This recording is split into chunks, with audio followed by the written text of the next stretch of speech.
السلام علیکم ناظرین، گرد و پیش رضی کے ساتھ اور ملتان کو ایکسپلور کرنے کے لیے، ملتان کی قدامت پر بات کرنے کے لیے اگر ہم کوئی حوالہ دیکھتے ہیں ملتان کی قدامت کا، تو اس میں پرہلاد مندر کے بعد سورج کنڈ کا مندر جو ہے وہ بہت اہمیت کا حامل ہے۔ اور سورج کنڈ کے مندر میں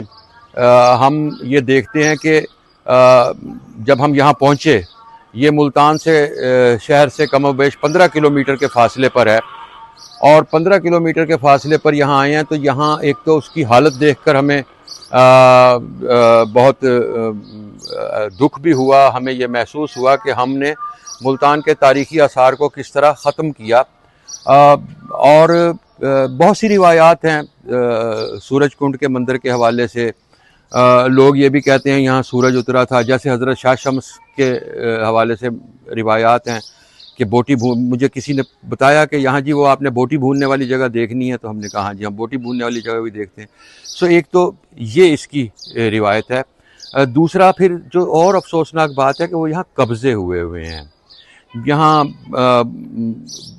ایک بچے نے ہمیں بہت ساری تفصیلات بتائیں، ہم اس کا نام بھی نہیں لے رہے، اس کی شناخت بھی ظاہر نہیں کر رہے،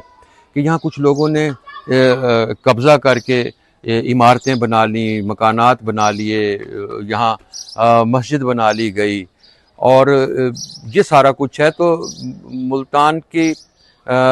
سورج کنڈ کے پھر تالاب کی روایات ہیں، اور اس تالاب کے آثار ہیں موجود کہ اس تالاب میں کیا تھا۔ پھر یہاں کچھ نیچے کمرے تھے، اندر سے کمرے تھے، پھر وہ کہتے ہیں کہ یہاں مورتیاں تھیں، یہاں ایک تلوار برآمد ہوئی تھی، اور وہ مورتیاں کہاں گئیں، وہ تلوار کہاں گئی، آثاریات والوں کو، محکمہ آثاریات والوں کو، تاریخ اور ثقافت پر کام کرنے والوں کو، کام تو اس پر بہت ہو رہا ہے کیونکہ بنیادی حوالہ ہے ملتان کا سورج کنڈ کا مندر، لیکن جو لوگ اس پر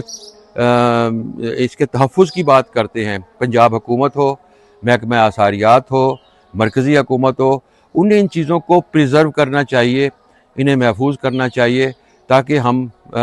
جو کچھ بھی بچا کچا ہے یہاں کوئی نشان لگانے چاہیے، یہاں کوئی عبارت لگانی چاہیے جس پر یہ ساری تفصیل بھی موجود ہو کہ یہ مونومنٹ کتنا پرانا ہے۔ Thank you.